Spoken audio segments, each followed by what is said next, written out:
Assalamualaikum warahmatullahi wabarakatuh. Selamat pagi, siang, sore, malam bagi teman-teman yang menonton video ini. Selamat datang di Praktikum Komputasi Kelautan Laboratorium Penginderaan Jauh dan Sistem Informasi Geografis Kelautan. Di sini saya Farhan Indirwan selaku pemateri dari dasar-dasar pemrograman. Jadi sebelum kita mulai masuk ke prakteknya, kita harus tahu apa sih itu dasar pemrograman. Jadi dasar pemrograman ini bisa kita bilang juga sebagai bahasa komputer ya, atau bahasa bahasa lain lah dari bahasa yang kita pakai sehari-hari.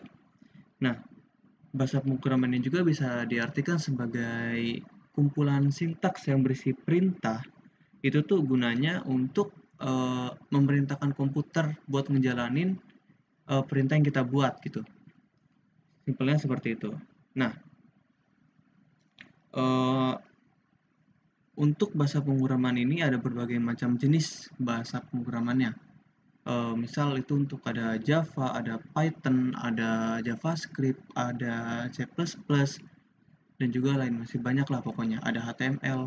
Nah, dari masing-masing bahasa pemrograman itu mereka juga tuh punya fungsinya tersendiri gitu. Misalnya HTML untuk kita ngatur website, atau untuk ngedevelop website, atau untuk Python itu biasanya kita gunakan untuk data science atau ngolah data-data berupa angka, data-data berupa nama-nama, dan juga lain sebagainya. Itu untuk Python.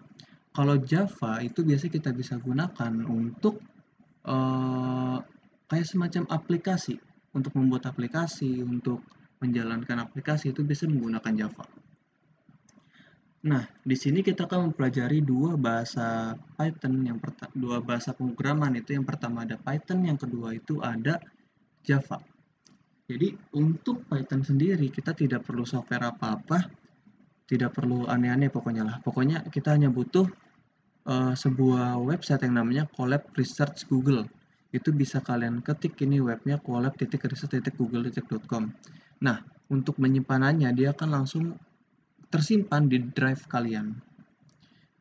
Nah, langsung aja kita masuk ke materinya. Itu yang pertama itu sebuah perintah yang paling sederhana di semua dasar pemrograman itu adalah hello world, yaitu ngeprint hello world gitu. Nah, biasanya itu gunanya untuk menampilkan angka ataupun teks yang ada ke layar. Nah, ini kodenya. Print hello world. Maka akan muncul hello world kan di sini. Nah, udah gitu dong, cuma print dalam kurung titik 2 hello world. Jadi beda dengan Java. Java itu bisa sampai 2 sampai 4 line buat munculin hello world doang. Beda dengan Python. Python ini sebenarnya lebih apa ya? Lebih mendekati ke bahasa manusia karena mudah dipahami gitu. Nah, lalu selanjutnya itu ada tentang komentar.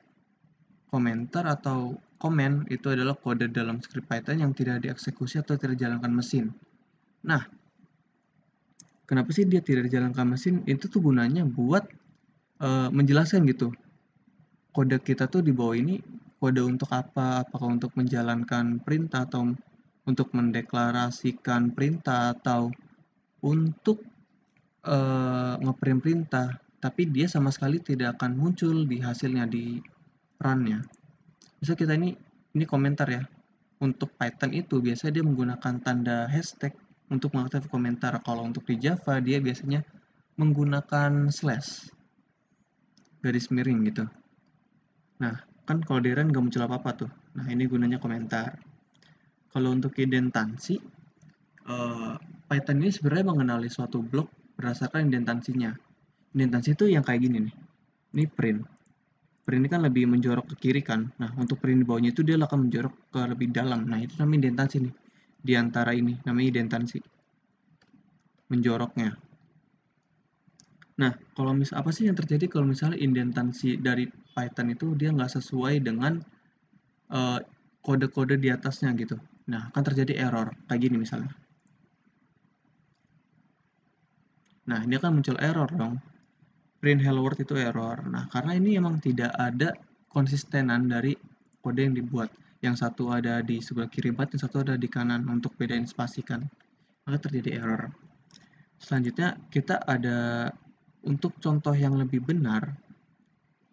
Ini saya akan membuat sebuah kode itu if true dan juga print benar dan juga else-nya itu berarti salah. Berarti kalau misalnya untuk benar, jika ada yang benar satu aja maka dia akan ngeprint benar. Kalau misalnya ada yang salah, untuk semuanya salah bakal print salah. Nah, karena ini if true, print benar, else print salah, dan juga akan muncul benar. Nah, kenapa sih ini bisa berfungsi dibandingkan dengan yang tadi, yang hello world gitu. Nah, ini beda. Karena untuk perintah if dan juga else, dia membutuhkan indentansi supaya memunculkan deklarasinya gitu. If true maka benar. If else-nya jika bukan true kan berarti false salahnya. Berarti yang lainnya itu salah. Itu. Lalu untuk variabel, jadi di Python ini kita bisa masukkan sebuah variabel. Kalau misalkan udah belajar kalkulus atau persamaan diferensial biasa pasti udah nggak asing lah sama variabel. Nah, variabel ini bisa kita anggap sebagai kontainer untuk menyimpan suatu data atau juga informasi bisa dimanipulasi oleh program komputer. Nah, ini biasanya variabel ini tuh sebagai apa? Sebagai deklarasi buat yang kita inginkan. Misal, saya ingin membuat variabel dengan nama gender yang berisikan nilai male. Nah, maka akan membuat gender sama dengan male. Nah, ini merupakan sebuah variabel nih, male ini. Male ini merupakan sebuah variabel dan juga gender ini merupakan sebuah deklarasinya. Dan untuk print gender maka akan muncul male. Yang tadi udah lihat ya, print gender maka muncul male.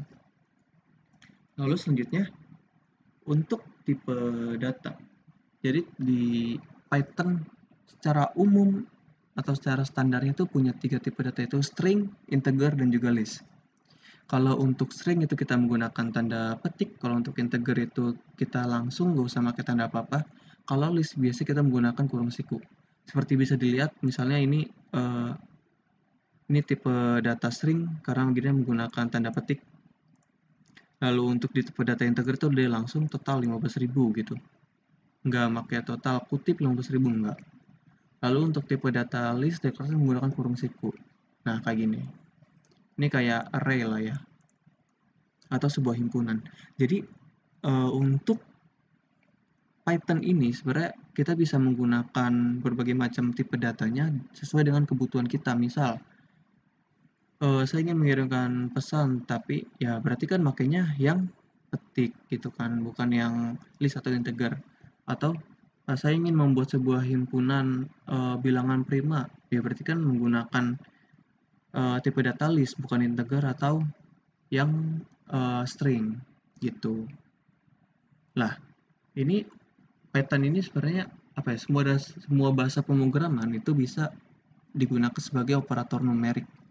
Nah, salah satu ya kayak perhitungan biasa lah kayak tambah, kurang, kali, bagi, sisa bagi, pangkat, pembulatan bagi dan sebagainya. Itu bisa kita pakai. Nah, contohnya kayak gini. Print 28 dikali 18. Misalnya kalian lagi jauh dari komputer mau pakai bahasa pemrograman aja buat menghitungnya gitu. Ya bisa, maka gini 28 kali 18 atau 48 pangkat 37. Itu bisa kita hitung dari sini. Kalau misalnya di komputer muncul error itu nggak akan error di sini, nggak akan muncul error. Dia akan berlanjut terus gitu untuk penghitungannya. Jadi kalau misalnya untuk string atau teks kita bisa menggunakan operator bahwa ini plus untuk penggabungan string kali penggunaan untuk bintang itu penggulangan string kurung siku tuh mengambil suatu karakter dari string dan juga bagi dalam kurung lagi itu menggunakan karakter dari string.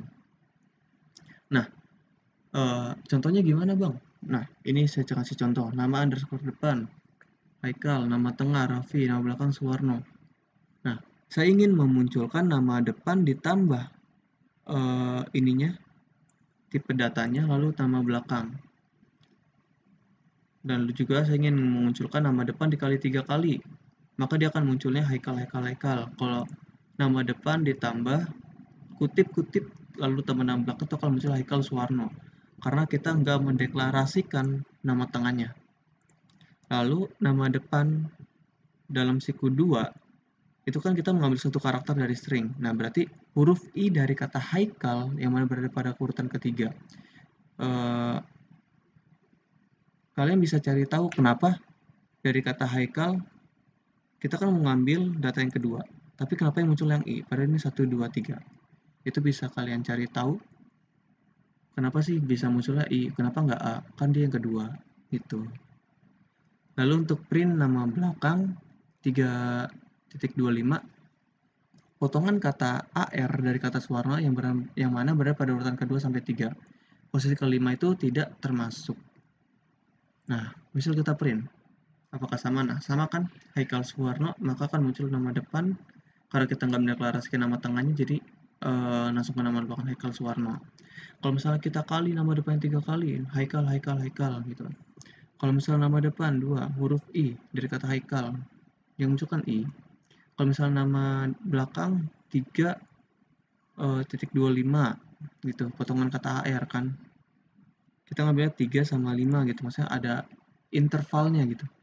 Kan misalnya di nama belakang nih, Suwarno. Nah, dari 3 sama 5 itu nomor yang kelima itu nggak termasuk. Makanya muncul AR. Cuma huruf AR aja yang muncul.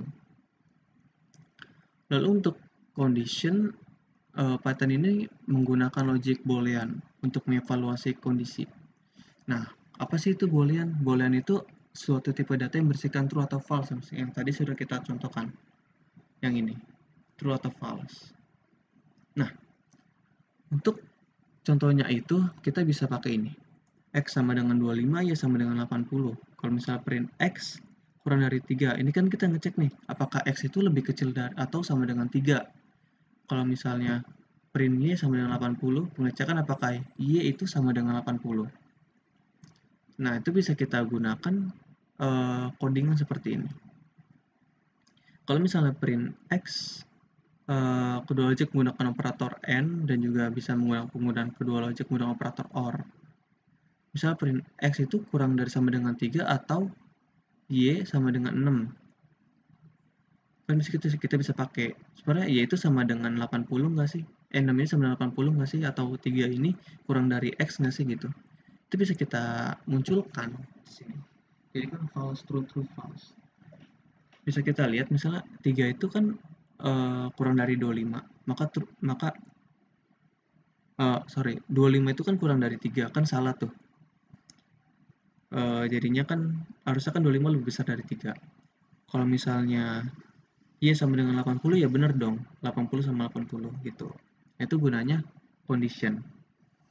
Yaitu condition tuh yang ini, X sama dengan 25, Y sama dengan 80. Ada selanjutnya, ini ada contoh lagi misalnya X-nya 5, Y-nya 5.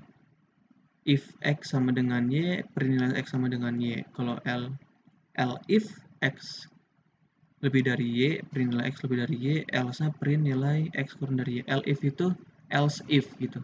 Yang lain jika. Kalau ini else baru yang terakhirnya. Karena kita cuma pakai 3 perintah. Kalau 3 perintah itu bisa pakai if else. Itu. Nah, nilai X sama dengan Y. Karena kita pengen tahu nih, X sama Y itu punya hubungan apa? Apakah kurang dari, apakah sama dengan, ataukah lebih dari. Jadi ini bisa kita gunakan untuk menentukan suatu kondisi di mana kita ingin mencari hubungan dari sebuah nilai. Nah, kita akan masuk ke yang terakhir, ini adalah loop. Nah, jika misalnya kita suatu kondisi di mana kita ingin melakukan print terhadap seluruh isi suatu list. Kan berarti kan kita misalnya saya ingin ngeprint seluruh data bilangan prima di sini. Tapi kan ini nggak efektif kan?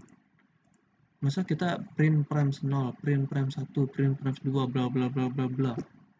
Nah, inilah kenapa kita membutuhkan namanya loop. Jadi loop ini bisa dibilang sebuah instruksi yang akan mengulangi suatu blok kode hingga kondisi berhentinya terpenuhi atau sudah dideklarasikan untuk berhenti gitu. Nah, Python ini kan punya dua jenis loop, yaitu ada for and while. Kalau for itu dia mengiterasi seluruh elemen list satu persatu. Misal kayak gini, for prime in primes, titik 2 print prime. Ini kan masih error karena belum dideklarasikan. Dan juga kita bisa menghentikan sebuah loop di tengah-tengah menggunakan statement continue and break.